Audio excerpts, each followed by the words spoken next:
दोस्तों, जब आप एज अ बिगिनर फोटोग्राफर नया कैमरा खरीदते हो और कैमरा का ऑटो मोड या फिर प्रायोरिटी मोड जैसे कि एपर्चर प्रायोरिटी और शटर प्रायोरिटी मोड का यूज़ करके अमेजिंग फ़ोटोज़ लेना शुरू करते हो और जब आप सीख जाते हो ये सारे मोड, तब आप कोशिश करते हो कि आप मैनुअल मोड में जाके फ़ोटो लो।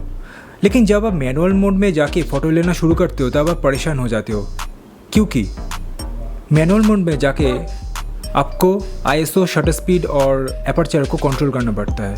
प्रॉपर सेटिंग्स जब आप सेट नहीं कर सकोगे तो प्रॉपर फ़ोटो का ब्राइटनेस आप कंट्रोल नहीं कर सकोगे, तो कभी आपका फ़ोटो ओवर एक्सपोज, कभी आपका फ़ोटो अंडर एक्सपोज हो जाता है, कभी कभी आपका फ़ोटो ब्लर भी हो जाता है क्योंकि आप सही से एक्सपोजर सेट नहीं कर सकते मैनुअल मोड में। जब आप ऑटो मोड में फ़ोटो लेना शुरू करते हो तब क्या होता है, कैमरा का जो सेंसर है वो सिचुएशन के हिसाब से फ़ोटो का ब्राइटनेस सिलेक्ट करके अमेजिंग फ़ोटो आपको दे देता है।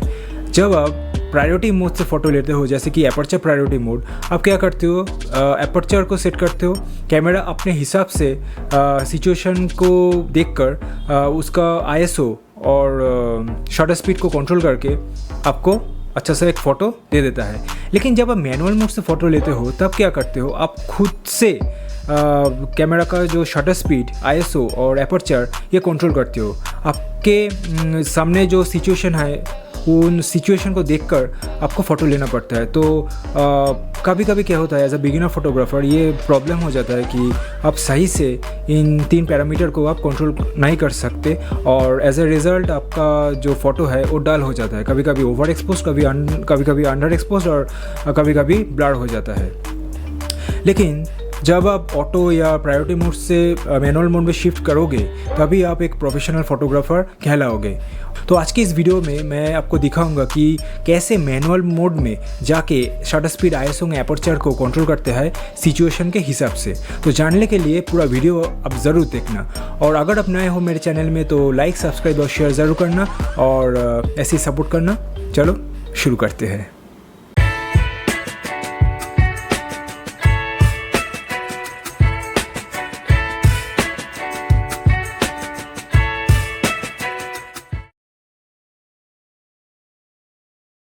पहले तो हम जानेंगे कि एक्सपोजर ट्रायंगल क्या है। अब जब मैनुअल मोड से फ़ोटो ले रहे हो तब क्या होता है, मैनुअल मोड में 3 पैरामीटर आपको मिलेंगे, shutter speed, ISO and aperture. जो सिचुएशन आप आंखों के सामने देख रहे हो उनके हिसाब से जब आप अपने कैमरा में आईएसओ, एपर्चर और शटर स्पीड को सेट करोगे और प्रॉपर ब्राइटनेस को कंट्रोल करोगे तब क्या होगा, आप एक अच्छी सी फ़ोटो खींच सकते हो। इन 3 पैरामीटर को बोलते हैं एक्सपोजर ट्रायंगल, क्योंकि इन 3 पैरामीटर के हिसाब से ही आपको प्रॉपर एक्सपोजर एक फ़ोटो में मिल सकता है। मैं शटर स्पीड, आईएसओ और एपर्चर को लेकर एक डेडिकेटेड वीडियो बनाया था, तो मैं वो डिस्क्रिप्शन में दे रहा हूँ, आप जाके देख सकते हो।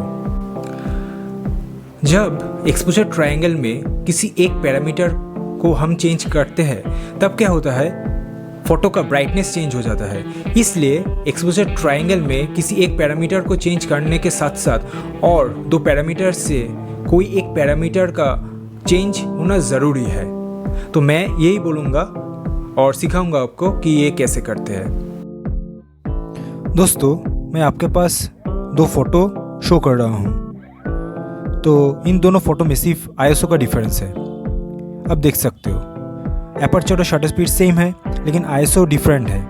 पहले फ़ोटो में प्रॉपर आईएसओ है, आईएसओ 400। सेकेंड फ़ोटो में आईएसओ थोड़ा सा कम है तो फ़ोटो थोड़ा सा डार्क हो गया है। दोस्तों, जब एपर्चर आप कम करोगे तब क्या होता है, फ़ोटो में ब्राइटनेस ज़्यादा होता है। अगर शटर स्पीड हाई होता है तो कम लाइट फ़ोटो में एंटर होगा तो फ़ोटो का ब्राइटनेस कम होगा, और आईएसओ अगर ज़्यादा होगा तो फ़ोटो का ब्राइटनेस ज़्यादा होगा। लेकिन आईएसओ ज़्यादा होगा तो उसके साथ साथ नॉइज़ भी ज़्यादा होता है। मैं अब एक आर्ट मॉडल ले रहा हूँ। यहाँ पर क्या हो रहा है, मैं लो लाइट में फ़ोटो ले रहा हूँ, तो आप देख सकते हो लाइट बहुत ही कम है।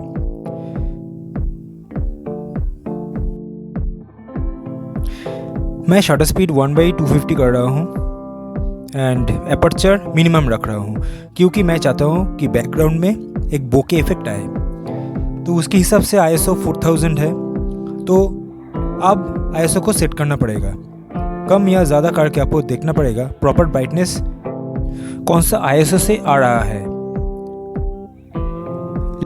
शटर स्पीड 1/250 के नीचे अगर आप लोगे तो हैंड का जो शेकिंग है वो इमेज में एक ब्लर मोशन ले आएगा। तो 1/250 के नीचे शटर स्पीड मत लेना। अगर आप लेते हो फिर भी तो क्या होगा, इमेज में ज़्यादा लाइट एंटर होगा तो ISO को कम करना पड़ेगा। आप देख सकते हो।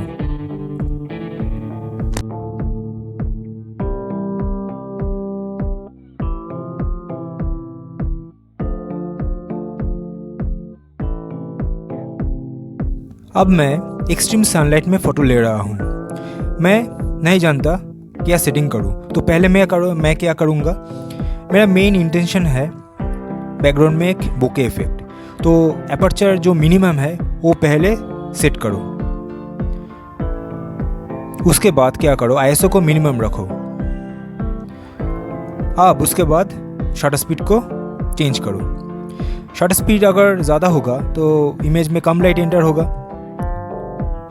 शटर स्पीड जैसे कि पहले बोला था 1/250 के नीचे मत ले जाना। तो अगर आप देखो मैं 1/500 रख रहा हूँ शटर स्पीड, उसके हिसाब से थोड़ा सा ब्राइटनेस कम हो गया था, तो इसलिए ISO को इंक्रीज़ कर रहा हूँ मैं। एपर्चर फिक्स है क्योंकि मैं बोके को चेंज नहीं करना चाहता। तो उसके हिसाब से अगर शटर स्पीड को मैं एक स्टेप ऊपर या नीचे करूँ तो ISO को भी एक स्टेप ऊपर या नीचे करना पड़ेगा। अगर शटर स्पीड एक स्टेप मैं ऊपर ले जाऊँ 640 से 1/640 से 1/800 करूँ तो ISO को भी क्या करना पड़ेगा, 1 स्टेप ऊपर ले जाना पड़ेगा। अगर शटर स्पीड को मैं एक स्टेप कम करूँ तो ISO को भी क्या करना पड़ेगा, एक स्टेप कम करना पड़ेगा। क्योंकि जब शटर स्पीड ज़्यादा हो इमेज में कम लाइट एंटर होता है तो उसके हिसाब से ISO को इंक्रीज़ करना पड़ता है। तो शटर स्पीड 1/250 से अगर सपोज़ एक स्टेप मैं ऊपर ले जाऊँ 320 करूँ 1/320, तो ISO को भी एक स्टेप ऊपर ले जाना पड़ेगा। ये है एक्सपोजर ट्रायंगल। अगर आप बैकग्राउंड में कम बोके दिखाना चाहते हो, एपर्चर इंक्रीज़ करो। अगर एपर्चर इंक्रीज़ करोगे तो इमेज में एक डार्कनेस आ जाएगा, उसके हिसाब से ISO और एपर्चर को चेंज करो। यहाँ पर मैं एपर्चर 5.6 से 7.1 में ले जाकर फिक्स कर रहा हूँ। उसके हिसाब से मैं shutter speed and aperture set कर रहा हूँ। अब देख सकते हो स्क्रीन पर। अब ज़्यादा एपर्चर को इंक्रीज़ करोगे तो इमेज में ज़्यादा एरिया कवर होगा, बोके कम होगा। तो अगर आप बोके ज़्यादा चाहते हो तो एपर्चर कम रखो, और बैकग्राउंड को और ज़्यादा दिखाना चाहते हो तो एपर्चर को इंक्रीज़ करो। तो बहुत सारा एरिया कवर होगा, बोके इफेक्ट कम मिलेगा। लेकिन ISO को बस अगर ज़्यादा रखोगे तो इमेज में नॉइज़ आ जाएगा जो दिखने में बहुत बुरा लगता है। तो ISO को मिनिमम रखना चाहिए, तो उसके हिसाब से एपर्चर एंड शटर स्पीड को सेट करो। अगर आप मोशन को स्टॉप करना चाहते हो तो शटर स्पीड को पहले सेट करो, उसके बाद ISO एंड एपर्चर को आप सेट कर सकते हो। यहाँ पर मैं पहले शटर स्पीड को सेट कर रहा हूँ, शटर स्पीड हाई रखना पड़ेगा, और बाद में एपर्चर ISO को मैं सेट किया हूँ। एक्सपोजर ट्रायंगल में पहले क्या करना पड़ेगा, आपको आपके सिचुएशन के हिसाब से ISO एपर्चर और शटर स्पीड को सेट करना पड़ेगा। बाद में कंडीशन अगर चेंज हो तो कोई एक पैरामीटर, सपोज एपर्चर को फिक्स करके आप ISO और शटर स्पीड को चेंज कर सकते हो। यहाँ पर मैं अगर ISO को 2 स्टेप इंक्रीज़ करूँगा तो शटर स्पीड को भी 2 स्टेप इंक्रीज़ करना पड़ेगा। फ्लैश फोटोग्राफी में एक्सपोजर ट्रायंगल डिफरेंट होता है। फ्लैश एक ह्यूज सब्जेक्ट है, मैं उसके बारे में बाद में डिस्कस करूँगा। कैसा लगा वीडियो? अच्छा लगा तो एक लाइक तो बनता है दोस्त, और अगर आप नए हो तो सब्सक्राइब और लाइक दोनों करना। मिलते हैं अगले एपिसोड में। ऐसे ही वीडियो और देखने के लिए बेल आइकन को भी ज़रूर दबाना। मिलते हैं अगले एपिसोड में। Take care, bye.